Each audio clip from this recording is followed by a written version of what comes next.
What's up, YouTube? This is Big Mike. I just saw some breaking news that Kevin Durant has agreed to a contract with the Golden State Warriors. It's a 2-year deal worth approximately $54.2 million with, I believe, $25 million guaranteed the first year. It does appear he left a lot of money on the table. He could have signed for a max deal, I think, worth $34.5 million per season. So he left I think something like $15 million on the table. So I guess he stepped to his word as far as trying to sign a deal that would help Golden State as far as being able to attract other players. I've read that they're trying to get Michael Beasley. They're interested in Michael Beasley and they're interested in Nick Young. You gotta wonder how much offense does this team needs. But I also believe with Kevin Durant, ultimately, he said that he didn't do a 2-year deal because he's thinking about leaving with the 1-year option. But with Durant's history, I have to, excuse me if I don't always take everything he says as the gospel, you know what I'm saying? This is a guy who, a year ago tomorrow, broke the hearts of Oklahoma City Thunder fans and left many old school basketball fans scratching their head as to why he would join a team that he had just lost to 5 weeks prior. I still, to this day, question his effort in the last 3 games of that series. I still do. I just do. I mean, Westbrook, I think, made mistakes. He made mental errors as far as the last 3 games of that series because the Warriors didn't focus on him because the first couple of games in that series, Westbrook was severely outplaying Stephen Curry.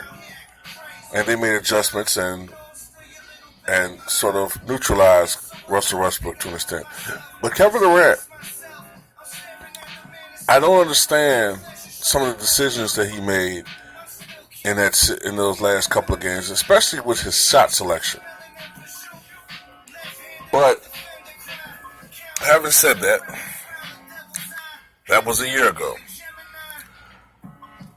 And anybody who was a fan of Kevin Durant are pretty happy right now. They have won a championship. I think during the regular season, Durant averaged something like 25 points, 7 rebounds, maybe 4 assists, 1 steal or something like that. And during the postseason, he averaged like 29 points, 8 rebounds, 4 assists, and I think 1.5 steals. But it's the perception that Durant may soon eclipse LeBron James as the best player in the NBA that has many Golden State Warrior fans and Durant fans ecstatic. And he'll be around for at least a couple of more seasons, in my opinion, with the Golden State Warriors.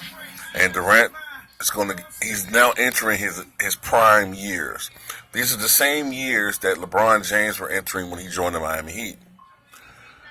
And we saw how productive that Heat team was. They went to 4 consecutive NBA Finals, I believe. And they won 2 NBA championships. This team, in my opinion, is even more potent than that Miami Heat team. In particular, at least on the offensive end. Defensively, it might be a different story. But despite the fact that the Western Conference made so many different moves during this postseason, I just think that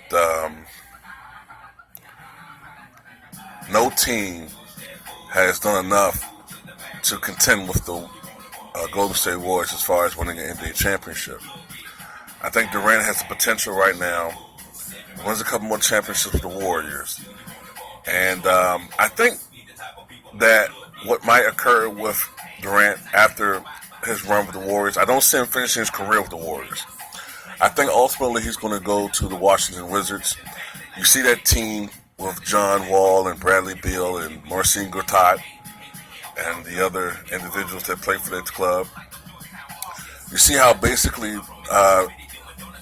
to me, they're the second best team in the Eastern Conference. I mean, despite the fact that Boston was the first seed, I just don't see Boston as a viable threat to the Cleveland Cavaliers for Eastern Conference supremacy. I do see the Washington Wizards ultimately giving the Cleveland Cavaliers a threat. And you see that Cleveland really didn't make any major personnel moves at this particular time. They're just going to get a year older. And I get the sense that they're banking on a Cleveland deal with a trade with Kevin Durant, which I don't believe is the answer for that club. And the reason why I don't believe that, because I think Anthony, number one, is a team cancer in many ways. He doesn't help anybody. He doesn't make teams around him better. He holds the basketball.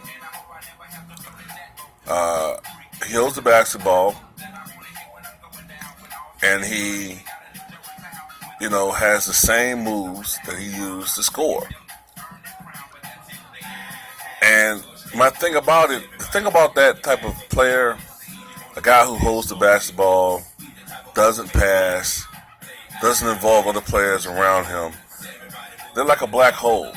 And I just don't see a guy like that improving Cleveland. And he doesn't seem like he's inflexible. He doesn't want to change the way he plays the game. And I just don't see him improving any team. But be that as it may, if he was to join the Cleveland Cavaliers, I don't really see him improving that team to the point where they're championship contenders. But you look at the Washington Wizards, you see John Wall, and you see Bradley Beal. They're already a team that's winning about 50 games a season in the Eastern Conference. If you add Kevin Durant to the mix in the Eastern Conference, I can't help but see that team as now being a viable threat to the aging Cleveland Cavaliers. So, and by that time, after 2 years, LeBron James will be 34 years old, going on 35 years old. What do you have by that particular time? 16, going on 17 years of NBA wear and tear on his body. I think LeBron James, I don't want to count him out too early, but I think it's a possibility that his era of dominance as far as NBA championships could potentially be coming to an end. Potentially.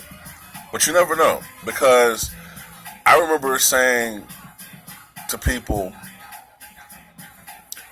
who, I remember about 94-95 season, when the Bulls were struggling after we had lost Horace Grant, and people were saying, Mike, you got to stop talking Michael Jordan, it's over, he's not coming back.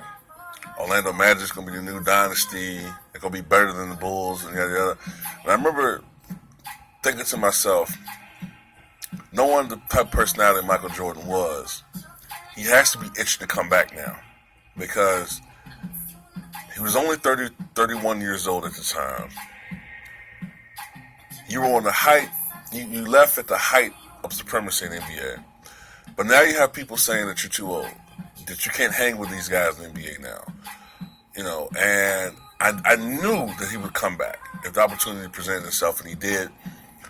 And within 3 years, Michael Jordan went from having 3 NBA championships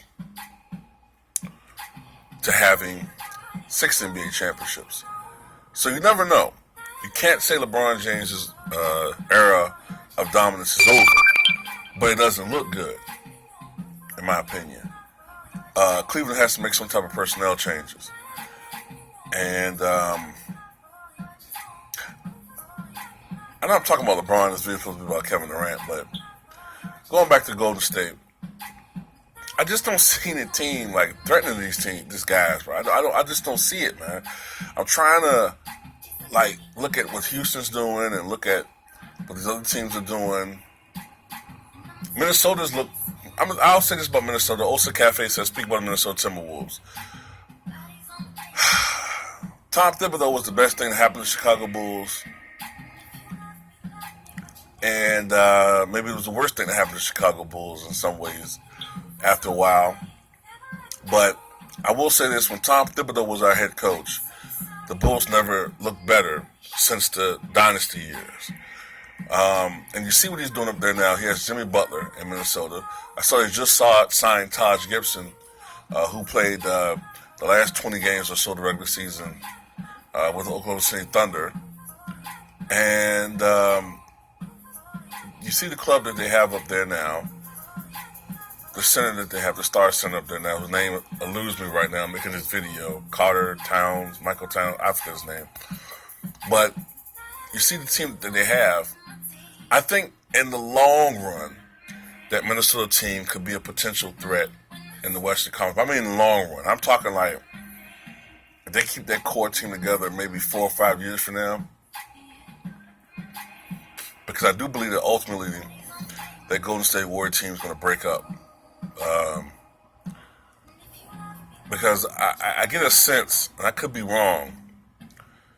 You know what I mean? But I get a sense that Klay Thompson doesn't like playing third fiddle to both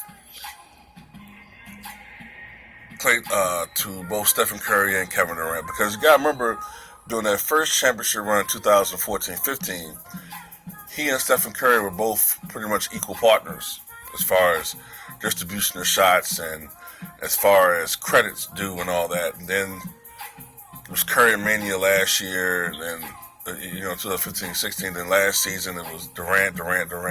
It's like Klay Thompson gets forgotten about how important he is, especially on the defensive end. He generally guards the other team's better offensive player. He doesn't get the credit he deserves upon that. And I can see him potentially going to a team like the Thunder or the Lakers. I can see that.